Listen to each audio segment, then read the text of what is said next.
What's up guys, क्या चाल? Welcome to a new video. अब आइए हो तो लाइक और सब्सक्राइब जरूर कर देना ताकि मेरी फैमिली और बड़ी होती रहे। आज की वीडियो शुरू करने से पहले एक सवाल। क्या आपने कभी सोचा है कि एक छोटा सा मुजस्मा किसी पूरे मुल्क की पहचान बन सकता है?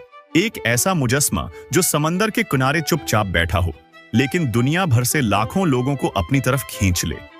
हैरानकुन बात यह है कि ये सिर्फ एक पत्थर की मौत नहीं, बल्कि एक ऐसी कहानी है जो ख्वाब, कुर्बानी और अधूरी मोहब्बत से जड़ी है। और यही कहानी हमें ले जाती है डेनमार्क के सबसे बड़े राज यानी मरमेड मिस्ट्री की तरफ। दोस्तों, मरमेड मिस्ट्री की दास्तान ने हमें डेनमार्क के दरवाजे पर ला खड़ा किया है, मगर असल कहानी तो अभी बाकी है। एक ऐसा मुल्क जिसे दुनिया में खुश तरीन कौमों का घर कहा जाता है, वो सिर्फ एक छोटे से मुजस्मे से पहचाना नहीं जा सकता। आज के हिस्से में हम डेनमार्क की तारीख, उसकी माशरत, उसके जदीद तर्ज जिंदगी और इन हैरत अंगेज राजों पर रोशनी डालेंगे जो इस मुल्क को वाकई एक शाहकार बनाते हैं। कदीम दिनों की कहानी वाइकिंग से डेनमार्क तक। अगर हम डेनमार्क की तारीख की तरफ जाएं तो हमें सबसे पहले एक नाम सुनाई देता है, वाइकिंग्स। 8वीं से 11वीं सदी तक ये खौफनाक समंदरी मुहिम जो न सिर्फ यूरोप बल्कि एशिया और अमेरिका के साहिलों तक जा पहुंचे थे। उनकी कश्तियां, उनके हमले और उनकी दरियाफतें आज भी तारीख का हिस्सा हैं। दुनिया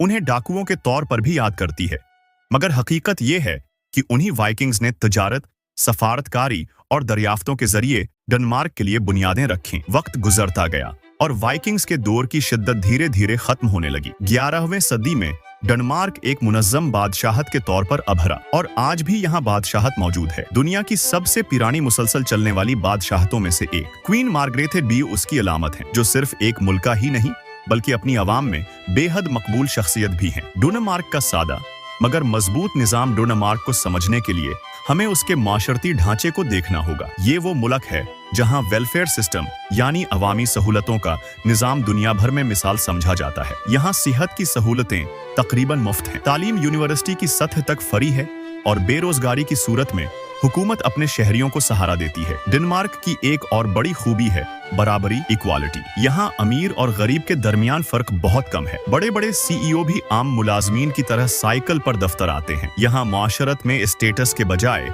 सिंप्लिसिटी को ज्यादा अहमियत दी जाती है। हिगे, सुकून और खुशी का फलसफा अगर आप डेनमार्क को एक लफ्ज में बयान करना चाहें तो वो है हिगे। ये लफ्ज शायद दूसरी जबानों में पूरी तरह तर्जुमा न किया जा सके, मगर उसका मतलब है सुकून, खुशी और अपनायत। एक गर्म कमरा, मोमबत्ती की रोशनी, करीबी दोस्तों के साथ बैठक, यही है हिगे। यही वो फलसफा है जिसने डेनमार्क को दुनिया की खुश तरीन कौमों में शामिल किया। तालीम, तख्लीकी सोच का मरकज डेनमार्क का तालीमी निजाम दुनिया में अपनी मिसाल आप है। यहाँ बच्चों को महज रटे लगाने पर मजबूर नहीं किया जाता, बल्कि उन्हें सोचने, बनाने और सवाल करने की आजादी दी जाती है। स्कूलों में अमली सरगर्मियों पर जोर दिया जाता है। यही वजह है कि डेनमार्क की नई नस्ल इख्तिरा, इनोवेशन में आगे बढ़ रही है। दुनिया की मशहूर यूनिवर्सिटियां जैसे यूनिवर्सिटी ऑफ कोपेनहेगन और आरहुस यूनिवर्सिटी न सिर्फ यूरोप बल्कि दुनिया भर के ज़हीन तलबा को अपनी तरफ खींचती हैं। यहाँ आने वाले तलबा को सिर्फ तालीम ही नहीं बल्कि हुकूमत की तरफ से माली मदद भी दी जाती है ताकि वो सुकून से पढ़ सकें। साइकिल कल्चर, एक सेहतमंद तर्ज जिंदगी। अगर आप कोपेनहेगन की सड़कों पर निकलें तो आपको एक बात फौरन नजर आएगी, यहाँ कारों के बजाय साइकिलें ज्यादा दिखाई देती हैं। तकरीबन हर दूसरा शख्स साइकिल पर सफर करता है। उसके पीछे कई वजूहात हैं, साफ माहौल, ट्रैफिक की कमी और सबसे बढ़कर सेहतमंद तर्ज जिंदगी। यही वजह है कि कोपेनहेगन को bicycle capital of the world कहा जाता है। माहौल दोस्त कौम डेनमार्क सिर्फ साइकिलों पर ही नहीं रुका, ये दुनिया के उन चंद ममालिक में शामिल है जो सबसे ज्यादा माहौल दोस्त, इको फ्रेंडली हैं। यहाँ हवा से बिजली पैदा करने वाले विंड टर्बाइन्स हर तरफ दिखाई देते हैं। आज डेनमार्क अपनी तवानाई का बड़ा हिस्सा रिन्यूएबल सोर्सेज से हासिल करता है। उनका ख्वाब है कि आने वाले बरसों में पूरा मुल्क कार्बन न्यूट्रल बन जाए। मुआशरती रवायात और खानदान की अहमियत, डेनमार्क की रवायात भी इतनी ही दिलचस्प हैं। यहाँ क्रिसमस के मौके पर खास कस्म की मिठाइयाँ, हिगे गैदरिंग्स और खानदान के साथ वक्त गुजारना लाजमी समझा जाता है। डेनिश लोग मानते हैं कि खुशी का असल राज खानदान और दोस्तों के साथ वक्त गुजारने में है, न कि बड़ी बड़ी चीजों में।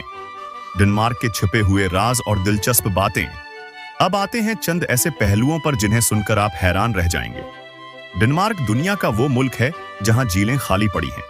यहाँ कैदियों को सजा देने के बजाय बेहतर इंसान बनाने पर जोर दिया जाता है। यहाँ के लोग ज्यादातर अंग्रेजी भी रवानी से बोलते हैं। गोया जबान की रक्कावट तकरीबन खत्म हो चुकी है। डेनमार्क में एक कानून ऐसा भी है कि अगर आपको कहीं सड़क पर प्रस या बटवा मिले तो ज्यादा अमकान यही है कि वो आपको असल हालत में वापस मिल जाएगा। अवाम का आतिमाद और ईमानदारी दुनिया भर में मशहूर है। सबसे दिलचस्प बात यह है कि यहाँ शादी ब्याह की तकरीबात में अक्सर मेहमान एक साथ गाने गाते हैं और ये ट्रेडिशन सदियों पुरानी है। इख्तिरा और टेक्नोलॉजी डेनमार्क सिर्फ माजी और रवायत पर नहीं जीता, बल्कि ये मुल्क जद्दत का भी अलंबरदार है। दुनिया की मशहूर कंपनी लेगो यहीं से शुरू हुई थी। आज भी डेंच इंजीनियर्स और साइंसदान रिन्यूएबल एनर्जी, बायोटेक्नोलॉजी और डिजाइन में नई राहें खोल रहे हैं। सियासत और जमहूरियत, डेनमार्क का सियासी निजाम भी दुनिया में मिसाल समझा जाता है। ये एक पार्लियामेंट्री डेमोक्रेसी है जहां अवाम की आवाज को सबसे ज्यादा अहमियत दी जाती है। यहाँ की पार्लियामेंट, जिसे फोल्केटिंग कहा जाता है, दुनिया की कदीम तरीन जमहूरी रवायात में से एक रखती है। उख्तितामी कलमात दोस्तों, मरमेड का छोटा सा मुजस्मा डेनमार्क का दरवाजा खोलता है, लेकिन जब आप अंदर दाखिल होते हैं तो एक ऐसी दुनिया मिलती है जो तारीख, खुशी, बराबरी, सादगी और जदीदियत का हुसैन इम्तिजाज है। ये मुल्क हमें ये सबक देता है कि खुशी बड़े महल्लात या अजीम इल्शान कारों में नहीं, बल्कि छोटी छोटी चीजों और सादा जिंदगी में छिपी है। ये थी डेनमार्क की असल कहानी। वाइकिंग्स से लेकर मॉडर्न वेलफेयर स्टेट तक, हिगे से लेकर रिन्यूएबल एनर्जी तक और साइक्लों से लेकर लेगो तक। और हाँ, अगर आप चाहते हैं कि ये दिलचस्प सिलसिला आप तक सबसे पहले पहुंचे तो चैनल डैनियल ऑफिशियल को अभी लाइक और सब्सक्राइब जरूर करें, क्योंकि असल मजा तो तब है जब आप हर राज को वक्त पर दरियाफत करें।